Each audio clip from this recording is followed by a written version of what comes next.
Assalamualaikum warahmatullahi wabarakatuh. Perkenalkan, nama saya Elva Regina Pramono dengan NPM 21212121007. Di sini saya akan menjelaskan tentang artikel yang sudah saya buat dengan judul Representasi Peristiwa Zaman Jepang pada kumpulan cerpen dari Ave Maria ke Jalan Lain ke Roma karya Idrus. Nah, sebelum kita mengetahui isi dari buku ini, tentunya kita harus mengetahui terlebih dahulu identitas buku kumpulan cerpen ini. Dengan judul buku Dari Ave Maria ke Jalan Lain ke Roma, pengarangnya adalah Idrus, lalu penerbitnya adalah PT Balai Pustaka, tahun terbitnya 1948,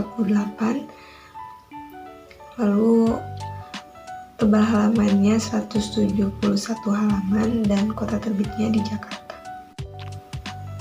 Lalu setelah mengetahui identitas buku, sastrawan dari Angkatan Balai Pustaka ini memang sebagian besar kebanyakan dari daerah Sumatera. Nah, termasuk penulis dari kumpulan cerpen dari Ave Maria ke Jalan Lain ke Roma, yaitu Idrus dengan nama lengkap Abdullah Idrus. Idrus ini lahir pada tanggal 21 September 1921 di Padang, Sumatera Barat. Dan ia bekerja di Balai Pustaka, mendapat bagian sidang pengarang. Selanjutnya yaitu sinopsis menggunakan pendekatan parafrasis. Yang pertama, judul dari Ave Maria menceritakan sosok tokoh Julbahri tentang romantisme di dalamnya, kisah cinta setelah menikah bersama Wartini. Tapi Julbahri mendapat kegelisahan karena selama 8 bulan Wartini tidak diberi keturunan. Ternyata Wartini menyukai pria lain, yaitu adik dari Julbahri bernama Samsu. Dan ternyata setelah Julbahri mengetahui bahwa mereka saling mencintai, Julbahri menceraikan Wartini dan menjodohkannya dengan Samsu. Kemudian Julbahri memilih untuk mengabdi kepada tanah air dan bergabung menjadi Heiho, tentara bentukan Jepang. Selanjutnya itu cerpen dengan judul Heiho, menceritakan tokoh Kartono. Dia adalah sosok yang rajin dan tidak pernah bolos di kantornya, tetapi tidak sering mendapatkan penghargaan. Lalu ia mencalonkan untuk menjadi Heiho. Opa Pos memberikan selembar surat yang berisi bahwa Kartono lulus menjadi Heiho. Ucapan selamat dari teman-temannya karena Kartono lulus, dan di asrama Kartono diberikan pakaian Heiho. Lalu ia pergi ke rumah dengan gembira dan menyampaikan kabar ini kepada istrinya. Namun dengan berat hati, Martini, istrinya, melepaskan Kartono untuk menjadi Heiho. Selanjutnya itu tentang Jalan Lain ke Roma, menceritakan tokoh Open yang semula menjadi guru sekolah rakyat, lalu setelah itu menjadi mu'alim, lantas jadi pengarang, lalu kemudian menjadi tukang jahit. Open yang selalu direndahkan dan dihina oleh teman-temannya, bahkan murid-muridnya, dia selalu berusaha untuk terus-menerus bekerja keras. Sampai akhirnya dia dikeluarkan dari sekolah karena didapati memukul siswanya yang memberikan dan mengejek dengan kata yang kasar. Kaitan antara kumpulan cerpen ini dengan periode sastra, yaitu dengan Angkatan Balai Pustaka. Angkatan Balai Pustaka ini lahir pada tahun 1920-an.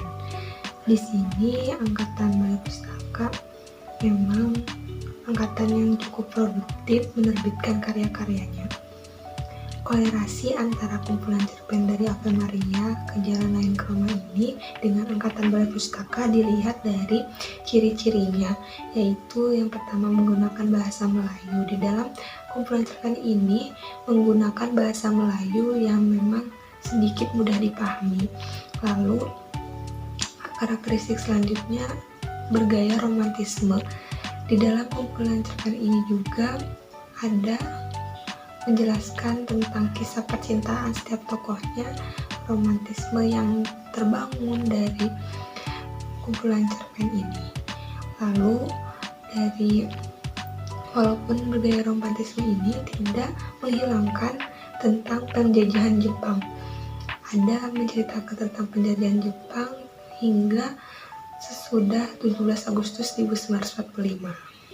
Karena banyak sekali nilai-nilai yang terkandung dari kumpulan cerpen ini, saya menggunakan pendekatan didaktis untuk mengkaitkan antara kumpulan cerpen ini dengan apa saja nilai-nilai yang terkandung dalam saat telah membaca kumpulan cerpen ini. Yang pertama ada nilai sosial.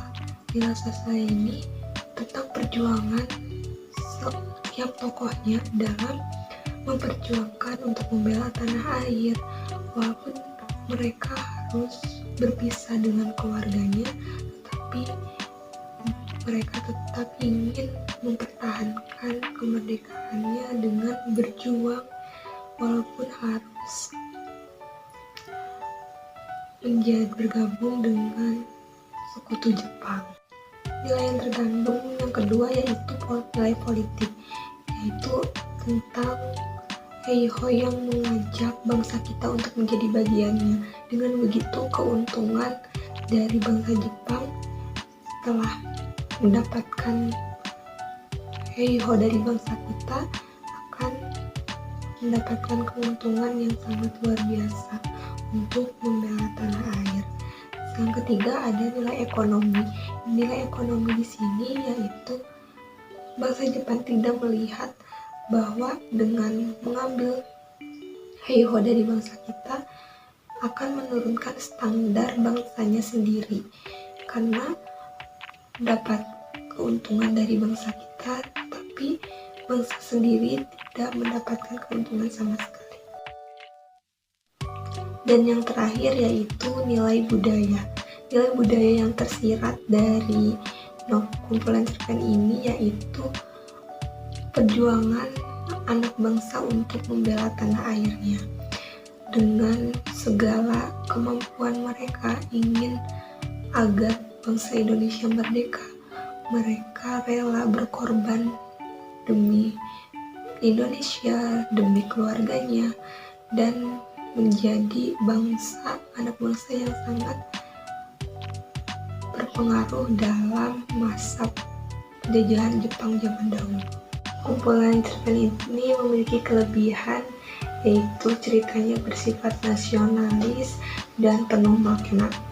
Setelah kita membacanya, kita akan mendapatkan pembelajaran hidup dan kita akan merasa seolah-olah sedang mengalami perjalanan pada masa pemerintahan Jepang dan seluruh sekutu masih berkuasa di Indonesia.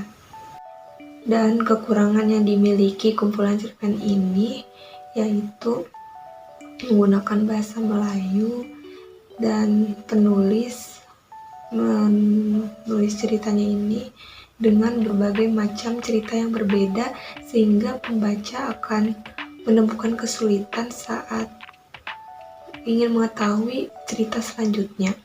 Lalu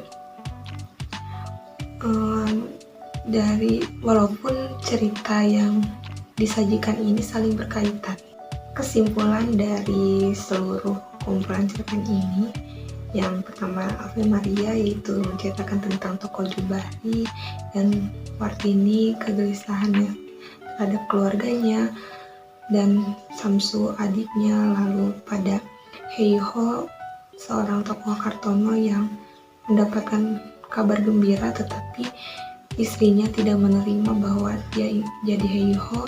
Dan yang terakhir cerita penutup Jalan Layang Krama yaitu tentang tokoh Open yang saling selalu bekerja keras untuk mendapatkan hasil yang terbaik sehingga dia diterima oleh keluarganya dengan baik dan mendapatkan kisah percintaan yang baik pula. Sekian yang bisa saya sampaikan. Mohon maaf apabila banyak kesalahan dan kekurangan. Terima kasih. Wassalamualaikum warahmatullahi wabarakatuh.